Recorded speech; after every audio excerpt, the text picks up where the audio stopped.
அமர்ந்து கொள்ளலாம். மீண்டுமாய் உங்கள் யாவரையும் அன்போடு கூட வாழ்த்தி வரவேற்கிறேன். கர்த்தர் நல்லவர், சேனைகளின் கர்த்தர். சமீப காலங்களாக நம் ஆவியின் வரங்களை குறித்து தியானித்து கொண்டிருக்கிறோம். இந்த ஆவியின் வரங்களின் 7வது வரம் தீர்க்க தரிசன வரத்தை குறித்து நம்ம தியானித்து கொண்டிருக்கிறோம். கர்த்தர் நம்மோடு கூட இடைபடுகிறார்.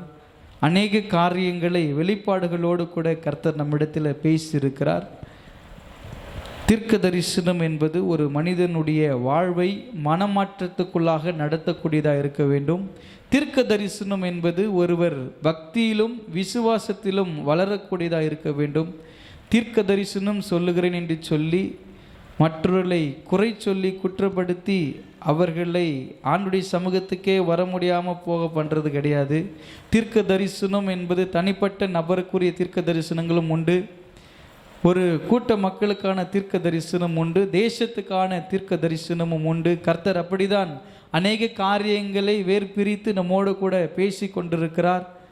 தாவீது தன்னுடைய வாழ்க்கையில் ஆண்டுடைய சமூகத்தை விட்டு பாவத்துக்குள்ளாக போகும் பொழுது, உலக ஆசைகள் உலக இச்சைகள் அவர்களுக்குள்ளாய் வரும் பொழுது தாவீது ஆண்டுடைய சமூகத்தை விட்டு விலகி பாவம் செய்ய துணிந்தார்.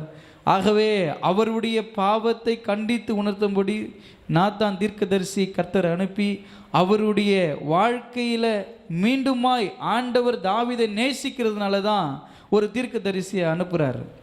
இப்போ நம்மிடத்தில் ஒரு தீர்க்க தரிசனத்தை கர்த்தர் பேசுகிறார் என்றால் உங்களை குற்றப்படுத்துவதற்காகவோ உங்களை காயப்படுத்துவதற்காகவோ இல்லை நீங்கள் சபை விட்டு போயிடணுன்றதுக்காகவோ கர்த்தர் பேசுவது கிடையாது. மாறாக நீங்கள் மனம் திரும்பி இன்னும் ஆண்டவரை கிட்டி சேரும்படியாக தான் கர்த்தர் நம்மோடு கூட தீர்க்க தரிசனமான வார்த்தைகளோடு கூட பேசுகிறார். அப்படிதான் தாவீதுக்கு நாத்தான் மூலமாக தீர்க்க தரிசி மூலமாக வார்த்தைகள் உண்டானது.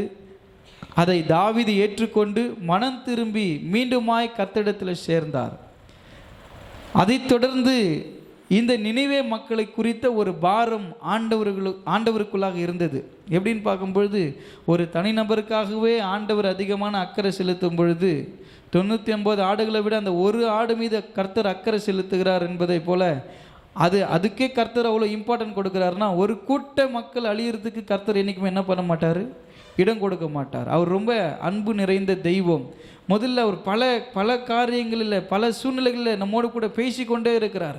நிறைய நேரத்தில் கர்த்தர் பேசுகிற சத்தத்தை நம்ம கேட்டும் கூட உணராதவர்களாக இருக்கிறோம். நம்முடைய கண்ணார அற்புதங்கள் அதிசயங்களை கண்டு கூட கர்த்தரை உணர்ந்து கொள்ளாமல் இருக்கிறோம். நம்முடைய சிந்தையில் பல நேரங்களில் தோன்றுகிறது, இது கர்த்தருக்கு பிரியமில்லாத காரியம், இது ஆண்டவர் நம்மோடு கூட செய்ய வேணான்னு சொன்ன காரியம், நம்ம இதை செய்து கொண்டிருக்கிறோம் என்று சொல்லி பல நேரங்களில் நமக்கு கர்த்தர் மூலமாக வசனம் மூலமாக பாடல்கள் மூலமாக ஜெபம் மூலமாக வசனங்கள் மூலமாக பல எச்சரிப்பு வந்தும் கூட நம்முடைய இருதயம் சில காரியங்களுக்கு இடம் கொடுக்க மாட்டுது. பாருங்க, ஒரு கூட்டம் மக்கள் அழியணுன்றது கர்த்தருடைய சித்தம் அல்ல. இந்த உலகத்தில் பிறக்கிற கடைசி மனிதனும் ரட்சிக்கப்பட வேண்டும் என்பது தான் தேவனுடைய நோக்கமும் சித்தமுமாய் இருக்கிறது. அல்லேலூயா. அதுக்கு தான் நம்ம ஓடி ஊழியம் பண்ணிட்டு இருக்கிறோம். அதுக்காக தான் நம்ம தெரு பிரசங்கம் பண்ணுறோம். அதுக்காக தான் நம்ம ட்ராக்ஸ் கொடுக்குறோம். அதுக்காக தான் நம்ம ஊழியம் பண்ணுறோம். அதுக்காக தான் நம்ம அழைக்கப்பட்டிருக்கிறோம். விசுவாசிகளாய் நம்ம அழைக்கப்பட்டிருக்கிறோம் என்றால் கடைசி வரைக்கும் நீங்கள் ஒரு விசுவாசிகள் அல்ல, இந்த சபை ஊழியக்காரர்களை உருவாக்கக்கூடிய சபையாக இருக்கிறது. அல்லேலூயா. நம்முடைய சபையிலிருந்து நிறைய பேர் ஊழியம் செய்து கொண்டிருக்கிறாங்க. நிறைய பிள்ளைகள் ஊழியத்துக்கு அழைக்கப்பட்டிருக்கிறாங்க. ஆரம்ப நாட்களிலிருந்து பார்க்கும்பொழுது பல ஊழியக்காரர்கள் இந்த சபையிலேருந்து எழும்பியிருக்கிறாங்கல்ல. ரூத் அக்கா ஒரு ஊழியம் பண்ணாங்க, ஆமாவா? எனக்கு தெரியாது, நான் பார்த்ததில்லை, நீங்கள் சொல்லியிருக்கிறீங்க. அவங்க ஒரு ஊழியக்காரர் அந்த இடத்துல ஊழியம் பண்ணியிருக்கிறாங்க. இந்த சபையில் பிறந்து வளர்ந்தவர்கள் வாலிப பிள்ளைகள் ஐக்கியத்திலிருந்து ஊழியம் பண்ணுகிறார்கள். இல்லை, ஒவ்வொரு போதகர்கள் எழுப்ப 2 சார்லஸ் வசந்த் ஒரு ஊழியக்காரர்களாக இறையியல் படிப்பு படித்து கொண்டிருக்கிறார்கள். ஆமோஸ் அவர்கள் ஜெபாது மலையிலே ஒரு மிஷினரியாக ஊழியம் செய்து கொண்டிருக்கிறார்கள். விசிபி ஊழியமாக ஜெயபிரகாஷ் அவர்கள் ஊழியம் செய்து கொண்டிருக்கிறார்கள். அப்படி பலவிதமான பல சூழ்நிலைகளிலே நம்முடைய திருச்சபை பிள்ளைகள் சுவிசேஷ ஊழியமாக அன்பை அவர்கள் செய்து கொண்டிருக்கிறார்கள். முருகவிலை அவர்கள் செய்து கொண்டிருக்கிறார்கள். அழைக்கிற இடங்களுக்கு செய்தி கொடுக்கிறார்கள். சுவிசேஷகர் சூர்யா அவர்கள் ஊழியம் செய்து கொண்டிருக்கிற எந்த இடத்துலலாம் நமக்கு வாய்ப்பு கிடைக்கிறதோ, எங்கெல்லாம் ஊழியம் பண்ணுறதுக்கு நமக்கு வாய்ப்பு கிடைக்குதோ, நம்முடைய பிள்ளைகள், நம்முடைய சபை அந்த வாய்ப்பை தவற விடுறது கிடையாது. அதுக்காக நான் கர்த்தரை துதிக்கிறேன். அல்லேலூயா.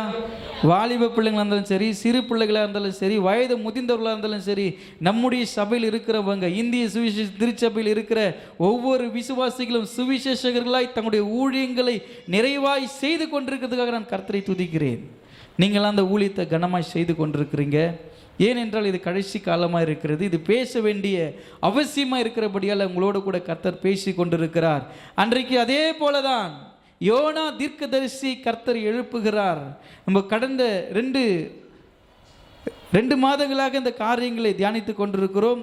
1ஆம் அதிகாரம் 2ஆம் அதிகாரத்தில் பார்க்கும் பொழுது யோனாவுடைய பிரயாணங்கள், அவர் பிரயாணப்பட்டு இந்த நினைவேக்கு வருவதற்கு இத்தனை நாட்கள் ஆகிறது. மறுபடியுமாய் இந்த 3ஆம் அதிகாரத்தில் பார்க்கும் பொழுது 2ஆம் தரம் கர்த்தருடைய வார்த்தை யோனாவுக்கு உண்டாகி, நீ எழுந்து மகா நகரமாகிய நினைவேக்கு போய் நான் உனக்கு கற்பிக்கும் வார்த்தையை அதற்கு விரோதமாய் பிரசங்கி என்றார். கர்த்தர் பேசுகிற காரியம் என்றால், கர்த்தர் சொல்லுகிற தீர்க்க தரிசனம் என்றால் அது என்ன, எப்படிப்பட்டதா இருக்கும் என்றால் எதிராக தான் இருக்கும். கர்த்தருடைய சத்தன்றது உங்களுக்கு எப்படி இருக்கும்? எதிராக தான் இருக்கும். அப்படி இருந்தால் தான் அது கரெக்டு.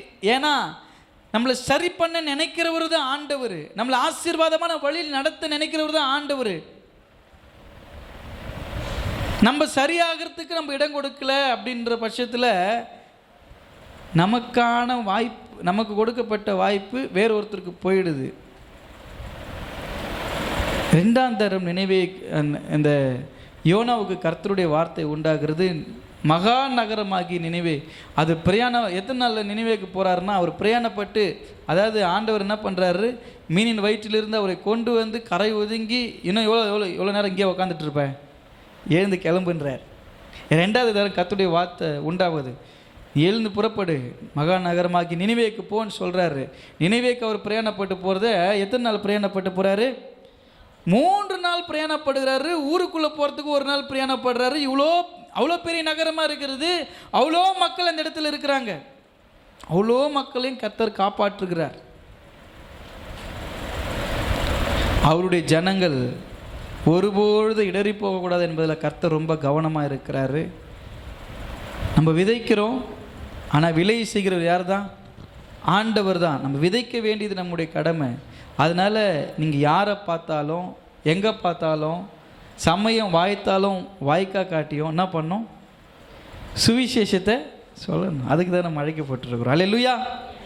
என்னன்னு பார்த்தீங்கன்னா, ஒரு சந்தர்ப்பத்தை தேடக்கூடாது, ஒரு சூழ்நிலையை தேடக்கூடாது. சுவிசேஷம் சொல்கிறதுக்கு ஒரு டேர்ம் எனக்கு கிடைச்சா போதும், எனக்கு வாய்ப்பு கிடைக்கல, வாய்ப்பு கிடைச்சா சொல்லுவேன். வாய்ப்புன்றது நம்ம உருவாக்கி சுவிசேஷத்தை சொல்லணும், அவ்வளோதான்.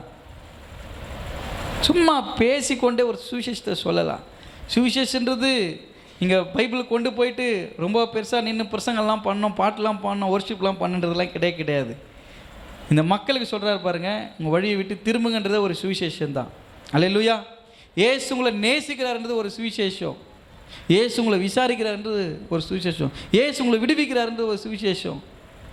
ஏசுக்கு உங்களை ரொம்ப பிடிக்கின்றது ஒரு சுவிசேஷம். அவர் உங்களை தேடி தான் அந்த உலகத்துக்கு வந்தார்ன்றது ஒரு சுவிசேஷம். நீங்கள் பேசுகிற வாக்கில் நீங்கள் ஏதோ ஒன்று பேசிகிட்டு இருக்கிறீங்கன்னா, எனக்கு ஆண்டவர் நிறைய நன்மை செஞ்சார், உங்களுக்கும் கண்டிப்பாக செய்வார்ன்றீங்க, இப்போ அதுவும் சுவிசேஷம் தான். அல்லேலூயா. இப்படின்னா நம்ம தினமும் ஒவ்வொரு நாளைக்கும் ஏதாவது ஒரு ஆளுக்கிட்டையாவது நம்ம பேசுகிறோம்ல, ஆண்டவரை பற்றி பேசுகிறீங்களா? எங்கே ஏன் நாங்கள் ஆண்டவரை பற்றி பேசுகிறோம்? எங்கள் கதையெல்லாம் உட்காந்து ரவுண்டாக உட்காந்து பேசி டீ போட்டு குடிச்சிட்டு பேசிகிட்டு இருக்கிறோம்.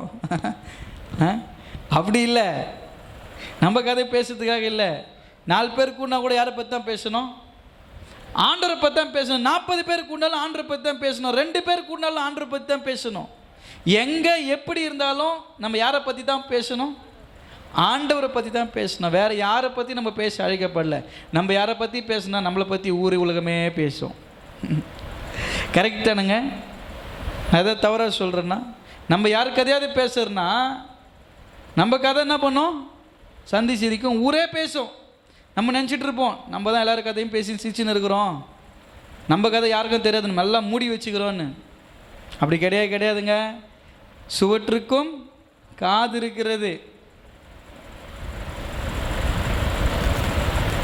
சொல்லுவாங்க பகலில் பக்கம் பார்த்து பேசணுமா, அர்த்தராத்திரியில் அது கூட பேசக்கூடாதான். பேச நம்ம நம்ம நம்ம நம்ம இன்னைக்கு நம்ம நினைப்பேன்னு பார்த்தீங்கன்னா நம்மளை மீறி அங்கே போயிட போகுது. நம்மளை பற்றிலாம் யாரும் பேச முடியாது. யாரும் பேசுகிற அளவுக்கு நந்துக்கள் அப்படின்னு நினைக்கிறோம். நீ யாரும் பேசுகிற அளவுக்கு நந்துக்கள்னா கூட அவங்களே ஒரு கதையை கட்டி நம்மளை பற்றி பேசிக்கிட்டு தான் இருக்கிறாங்க. உங்களை பற்றி இல்லை, என்னை பற்றி. உங்களை பற்றி பேச மாட்டாங்க, என்னை பற்றி பேசிக்கிட்டு தான் இருப்பாங்க. அதுக்கெல்லாம் கவலைப்பட போகிறதும் இல்லை, மனம் குன்றி கண்ணீர் வடிக்க போகிறதும் இல்லை. என்னை பற்றி பேசலன்னு தான் நான் கஷ்டப்படணும். என்னை பற்றி பேசுகிறாங்க, அதுக்கு நான் கஷ்டப்படக்கூடாது. பேசிக்கிட்டு தான் இருப்பாங்க. உங்களை பற்றி பேசுகிறாங்கிறதுக்காக நீங்கள் கவலைப்படாதீங்க. நம்மளை பற்றி எப்படியே பேசிட்டு என்ன நேரமும் ஆண்டவரை விட என் மேலே ரொம்ப என்னை நேசிக்கிறதுனால தான் என்னை பற்றியே பேசிக்கிட்டு இருக்கிறாங்க பாருங்கள். சந்தோஷப்படுங்க. நம்மளை பற்றி குறை பேசிட்டோம். குறை பேசுறதுக்கு கூட நம்மளை பற்றி ஏதோ பேசுறதுக்கு ஆளுங்க இருக்கிறாங்கல்ல. வேற எல்லாரையும் விட்டுவிட்டு நம்மளை பற்றியே பேசிட்டு இருக்கிறாங்க பாருங்கள். நம்ம மேலே எவ்வளோ கவனமாகறாங்க பாருங்கள். இருக்கிற வேலை வெட்டிலாம் விட்டு ஷோராக்கி வச்சுட்டு வந்து உட்காந்து நம்மளை பற்றி பேசுகிறாங்கன்னா சந்தோஷப்படுங்க. உங்களை பற்றி பேசுகிறாங்களா, ஏதோ ஒரு விதத்தில் நம்மளை கவனமாக வச்சுட்டு இருக்கிறாங்க பாருங்கள். பரவாயில்லையா, அவங்க நம்ம 4 பேர் நம்மளை பற்றி பேசுகிறாங்க.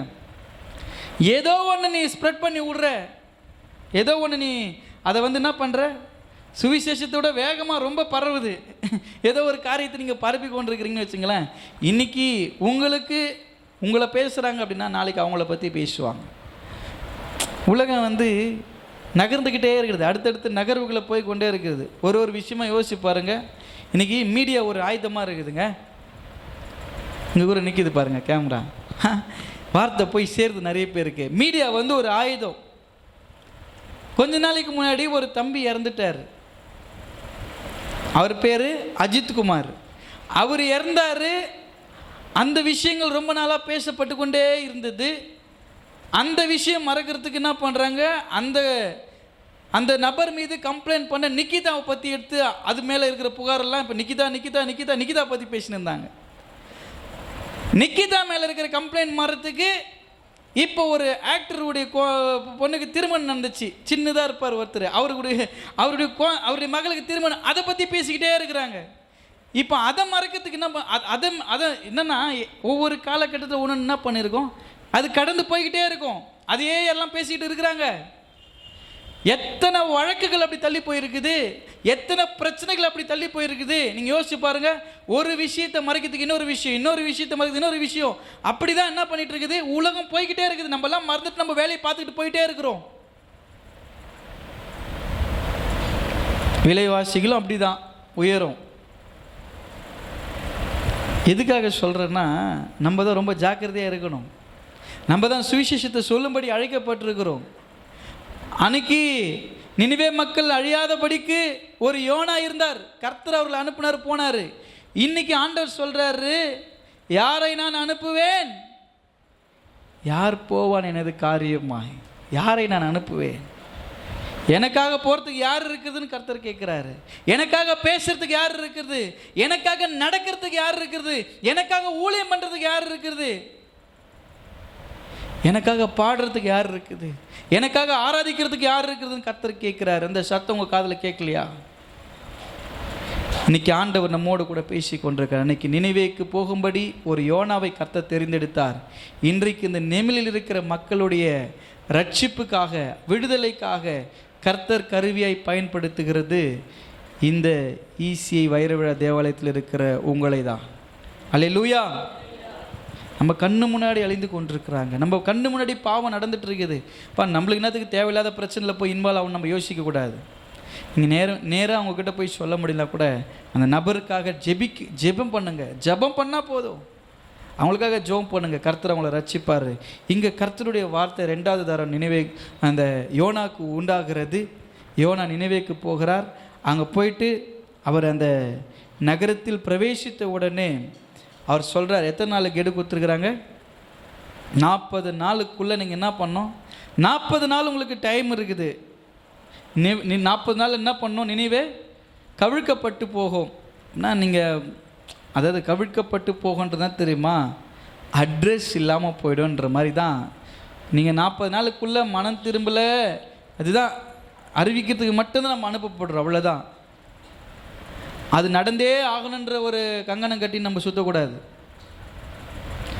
ஆண்டவர் சொல்கிறாரு சில விஷயம், ஆமாம் நம்மக்கிட்ட சொல்கிறாரு, ஒரு தீர்க்கதரிசனமாக சில விஷயங்கள் சொல்கிறாரு. போயிட்டு தம்பி நீ கண்டி மனம் திரும்பலாம், உனக்கு பெரிய விபத்து ஏற்பட போகுதுன்னு நம்ம சொல்கிறாங்க. சிஸ்டர் நீங்கள் கண்டு இந்த விதத்தில் மனம் மாறலைன்னா ஆண்டவர் உங்கள் குடும்பத்துக்கு ஒரு பெரிய இழப்பை கொண்டு வர போகிறார் சிஸ்டர் அப்படின்னு சொல்கிறாங்கன்னு வச்சுங்களேன்.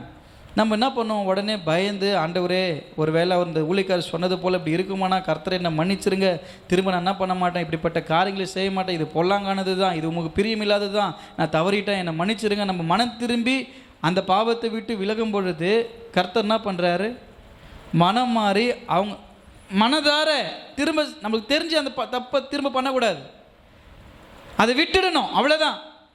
இங்கே அப்படி சொல்லப்படுகிறது, அது நடக்குது. நீங்கள் அழிக்கப்பட்டு போக போகிறீங்கன்னு ஒன்று எத்தனையோ தீர்க்கதரிசி வந்தார்கள், எல்லாரையும் கொன்று போட்டோம், இந்த தீர்க்கதரிசி சொல்லுகிறபடி 40 நாளுக்குள்ளே எது வேணால் நடக்கலாம் அப்படின்ற பட்சத்தில் இங்கே என்ன நடக்குதுன்னு பாருங்கள். 5வது வசனத்தை நம்ம வாசிப்போம். அப்பொழுது நினிவேயில் உள்ள ஜனங்கள் தேவனை விசுவாசித்து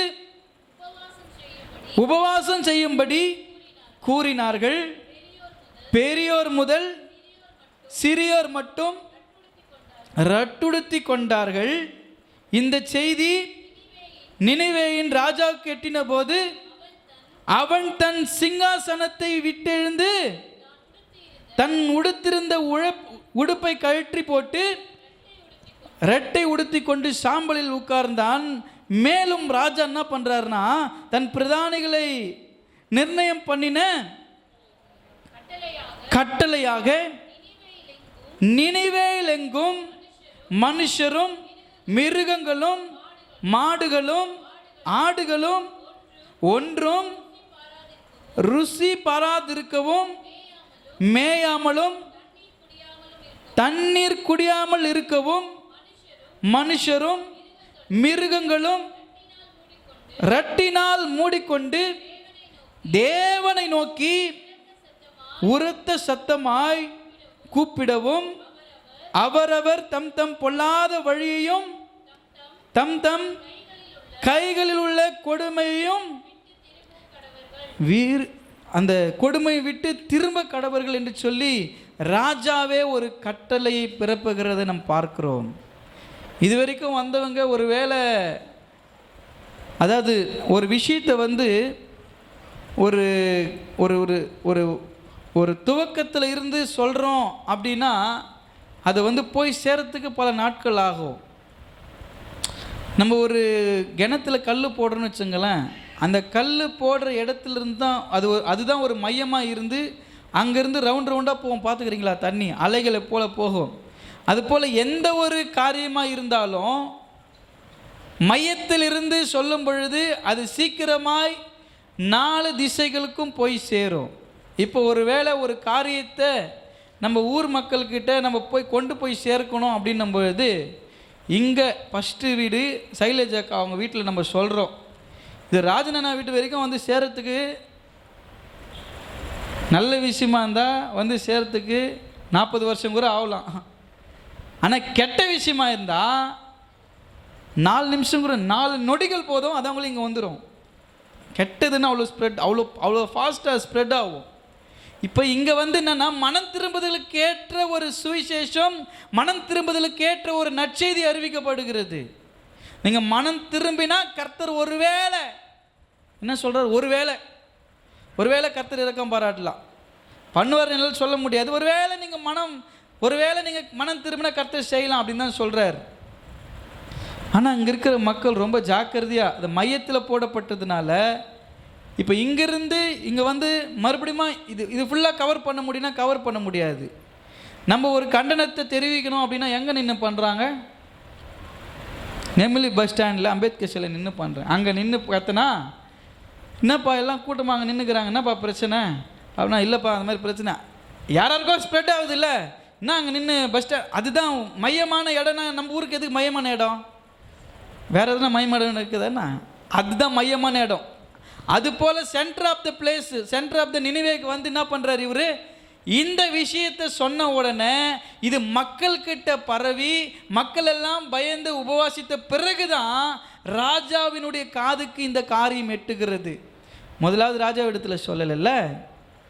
ராஜா இதை கேட்ட பொழுது சிங்காசனத்தை விட்டு எழும்பி தன் உடுத்திருந்த உடைகளை கட்டி ரட்டை உடுத்தி கொண்டு ஆடு மாடு மிருக ஜீவன்கள் எல்லாம் சாப்பிடாம தண்ணி குடிக்காம அதுங்க மேலேயும் ரட்டுடுப்பு என்கிற போர்வையை போத்தி அவங்க என்ன பண்ணுறாங்க?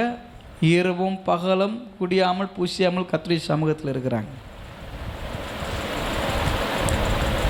நம்ம வாழ்க்கையில் நம்ம குடும்பத்தில் ஒருவேளை ஆண்டவருக்கு விரோதமான மீறுதல்களை நம்ம செஞ்சிருப்போனா, கர்த்தர் விரும்பாத சில காரியங்கள் நம்ம வாழ்க்கையில் நடந்து கொண்டு இருக்கிறதுனா உங்களுக்கு நல்லா தெரியும் இது ஆண்டவர் பிரியப்பட மாட்டாருன்னு சொல்லி.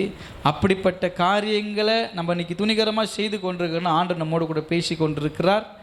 நீங்கள் அப்படிப்பட்ட காரியங்களிலிருந்து எழும்பி ஆண்டவருடைய சமூகத்தில் அமர்ந்து உபவாசித்து நீங்கள் ஜெபிக்கும் பொழுது ஒருவேளை கர்த்தர் உங்களுக்கு மனம் இறங்கலாம். அதை நான் இங்கிருந்து உங்களுக்கு சொல்கிறேன். அல்லேலூயா. கர்த்தர் உங்களுக்கு சொல்கிறாரு, ஒருவேளை ஆண்டவர் உங்களுக்கு மனம் இறங்கலாம். அப்படியே உங்களுடைய காரியங்களை கர்த்தருக்கு அறிக்கையிடுங்க. எந்த மனுஷங்கிட்ட சொல்லணுன்ற அவசியம் இல்லை. மனுஷகிட்ட சொன்னால் என்ன பண்ணுவான்? இன்னும் 2 பேர்கிட்ட சொல்லி நம்மளை பற்றி பரியாசம் பண்ணி சிரிப்பான். ஜப குறிப்புன்னு சொல்கிறது கூட நம்மளை வச்சு கிண்டல் பண்ணி சிரிக்கிற நிலைமைக்கு ஆகிடுதில்ல இன்றைக்கி. நம்ம எந்த மனுஷங்கிட்டையும் சொல்ல வேணாம், எந்த பாஸ்டர்கிட்டையும் சொல்ல வேணாம். உங்களுக்கு சபை இருக்குது, ஆல்டருக்கு நேராக நீங்கள் முட்டி போட்டு கடவுளிடத்தில் சொல்லுங்கள், சாமி என் தேவை இப்படி இருக்குது, என் குறை இப்படி இருக்குது, என் சரீரத்தில் இப்படிப்பட்ட பலவீனம் இருக்குது, யார்கிட்டையும் சொல்ல முடியல, என் உடம்பு என் சரீரம் முழுவதுமாக பரவி இருக்குது, என் இருதயம் முழுவதுமாக பரவி இருக்குது, இந்த பாவம் என் இருதயம் முழுவதுமாக ஸ்ப்ரெட் ஆகிருக்குது, ஆண்டவரை என்னை காப்பாற்றுங்க. எந்த மனுஷங்கிட்ட போய் நீங்கள் சொல்லாதீங்க உங்கள் குறைகளையும் உங்கள் கஷ்டங்களையும். அவங்க தெருவு கொடுக்குற இடத்துல நின்று பேசி பரியாசம் பண்ணி சிரிக்கிறவர்களாக இருக்கிறாங்கன்னு சங்கீதக்காரன் சொல்கிறான். தாவீது சொல்கிறாரு, அவங்க என்ன பண்ணுறாங்களாம்? எல்லாவற்றையும் சேகரித்து கொண்டு தெருவில் கொண்டு போய், சில பேர் அப்படி தான் விஷயங்களை போட்டு வாங்கி எல்லாத்தையும் கலெக்ட் பண்ணிக்கின்னு, உங்களுக்கு என்ன வேணும் அவங்கக்கிட்ட போய் கேளுங்க, எல்லாத்தையும் கரெக்டாக புட்டு வைப்பாங்க பாருங்கள். அப்படின்னு ஊருக்கு 4 பேர் இருக்கிறாங்க. தெரியுமா உங்களுக்கு? எல்லா கதையும் கேதர் பண்ணி வச்சுக்கோம். அப்படியே நம்ம லாக்கரில் போட்டு சேர்த்து வைக்கிற மாதிரி ஊரில் இருக்கிற கதை, அந்த வீட்டில் என்ன நடந்துச்சு, அந்த வீட்டில் என்ன நடந்துச்சு, உங்கள் வீட்டில் நடந்துக்கிறது தெரிய மாட்டேது உனக்கு. ஊரில் இருக்கிற வீட்டில் நடக்கிறதெல்லாம் தெரியுதாம்மா? உங்கள் வீட்டில் நடக்கிறது தெரியுதா உனக்கு? எல்லாத்தையும் அவங்க என்ன பண்ண, எல்லாத்தையும் கலெக்ட் பண்ணிக்கினேன். போஸ்ட்மேன் எப்படி போஸ்ட் பண்ணுறாரோ, வீட்டில் போய் டெலிவரி வந்து தூக்கி போடுறாரு, அந்த மாதிரி இந்த வீட்டில் இருக்கிற இந்த வீட்டில் தூக்கி போட்டு அந்த வீட்டில் இந்த வேலை தான் பண்ணிட்டுக்கிறான்.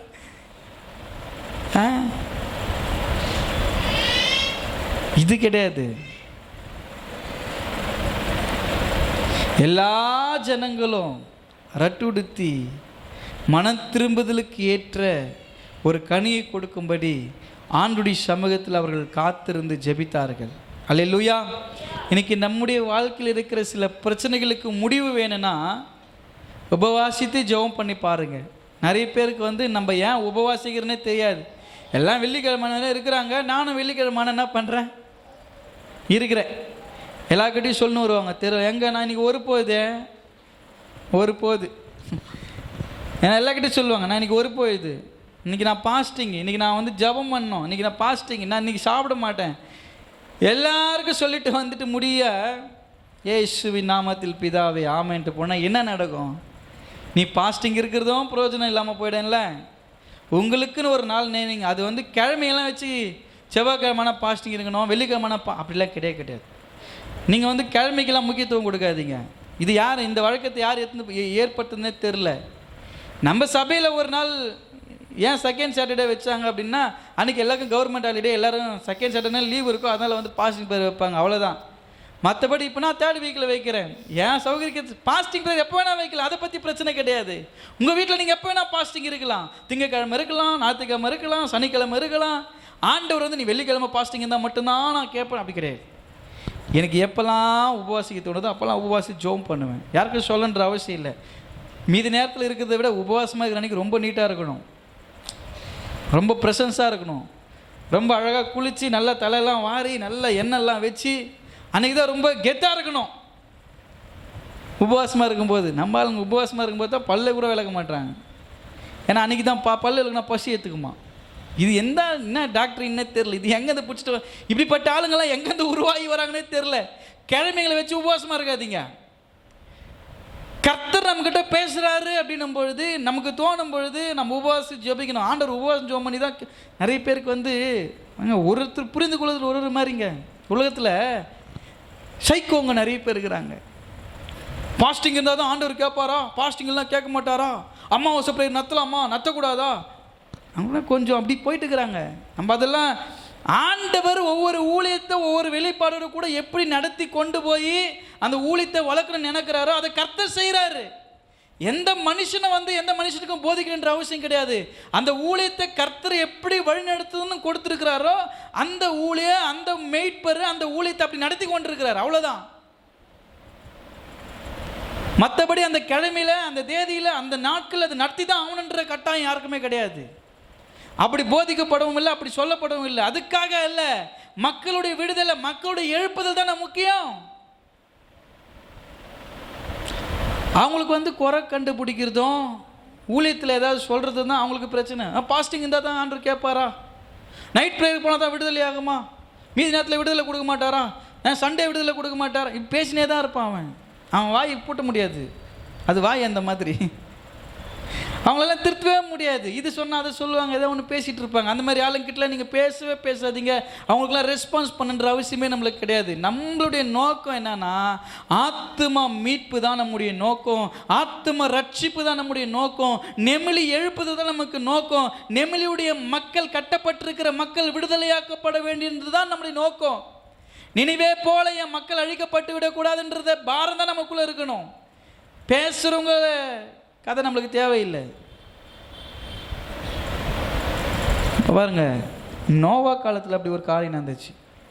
நோவா வந்து சொல்கிறார், என்ன பண்ண போகிறோம், இப்போ ஆண்டவர் என்ன பண்ண போகிறாரு, ஜலத்தினால் அழிய போகிறேன்னு சொல்கிறாரு. அழிய போகிறோம், நீங்கள்லாம் மனம் திரும்புங்க, என் கூட வந்துடுவீங்க பேழையில் அப்படின்னும் போது கூப்பிடுறாரு. அவங்க என்ன பண்ணுறாங்க, சிரிப்பு தான் வருது அவங்களுக்கு. அடிக்கிற வெயிலில் நாளுக்கு உண்மையிலே வெயில் மண்டைக்கு ஏறி கொஞ்சம் பைத்தியம் பூச்சிச்சு பொழுது. இவ்வளோ பெரிய மரங்களை வெட்டி இவ்வளோ பெரிய போட் இவ்வளோ பெரிய கப்பல் செஞ்சிட்டு இருக்கிறாரு. பங்குனி வெயில் பல்லு இழிச்சுனுக்குது, இவ்வளோ பெரிய போட் எங்கே மழை வரப்போகுது? காயிற வெயில் பார்த்தா 40 வருஷத்துக்கு மழை வராத மாதிரி இல்லை இருக்குது.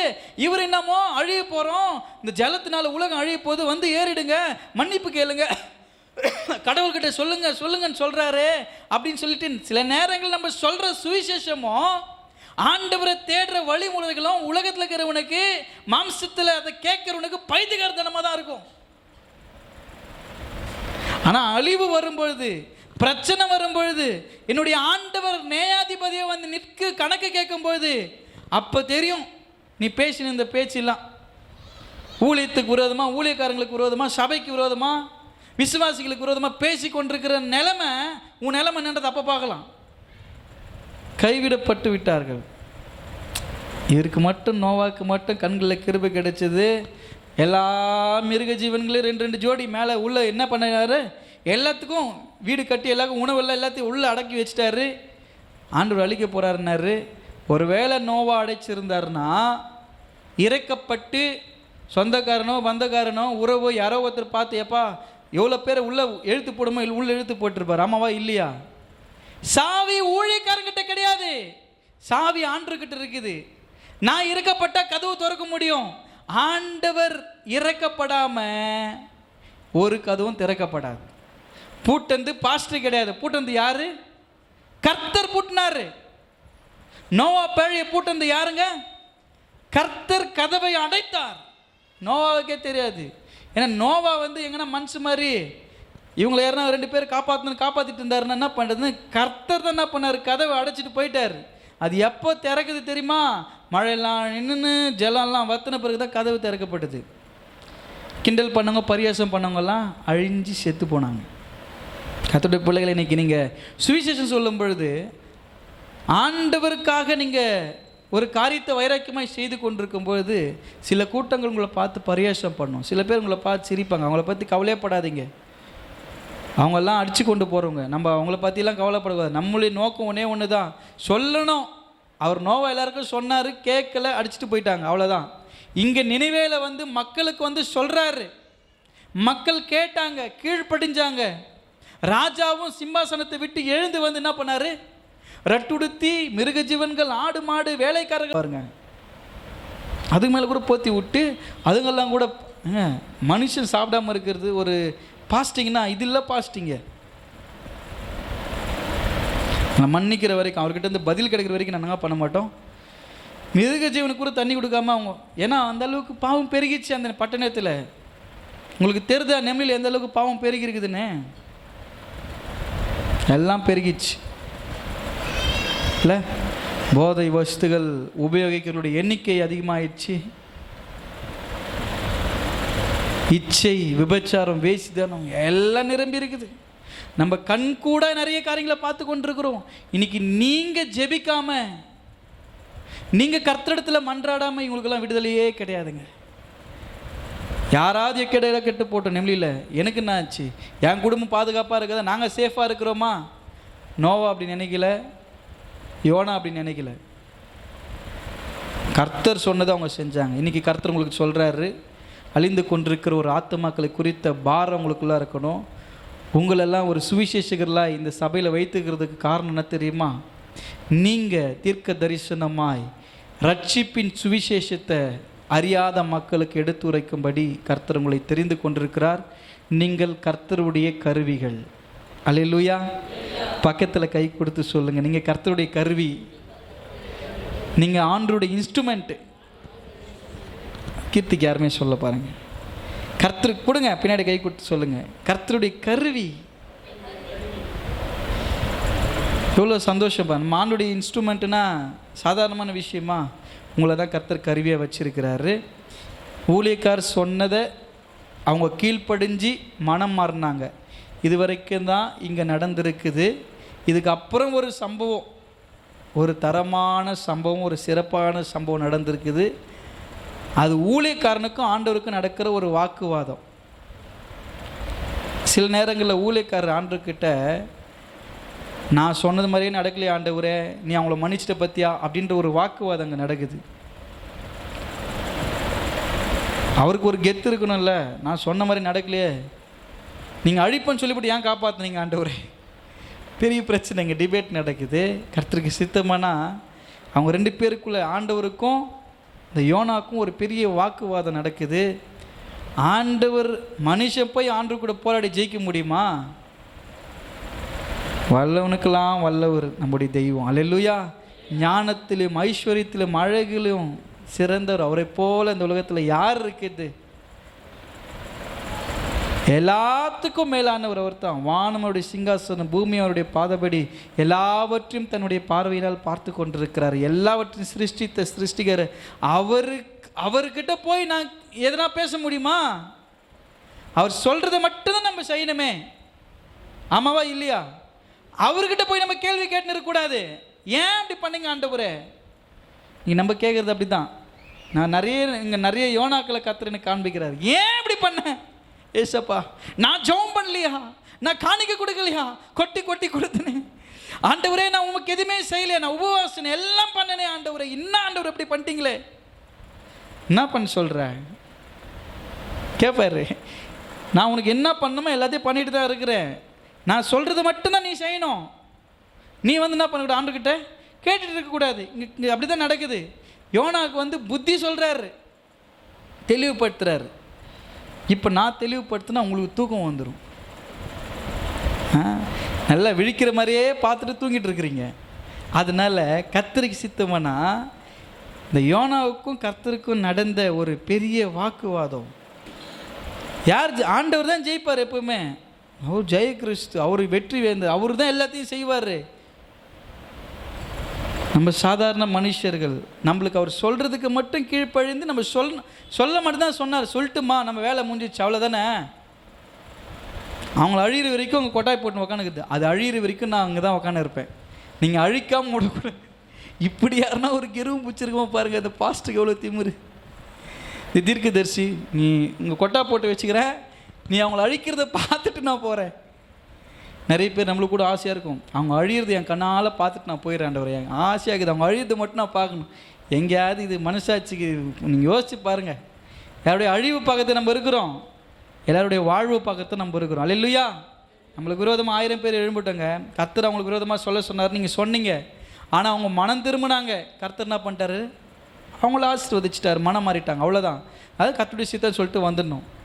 இந்த காரியத்தை குறித்ததான ஒரு தெளிவான விளக்கத்தை அடுத்த வாரத்தில் நம்ம தியானிப்போம். கர்த்தர் உங்களை ஆசீர்வதிப்பார். நம்ம யாவரும் எழுந்து நின்று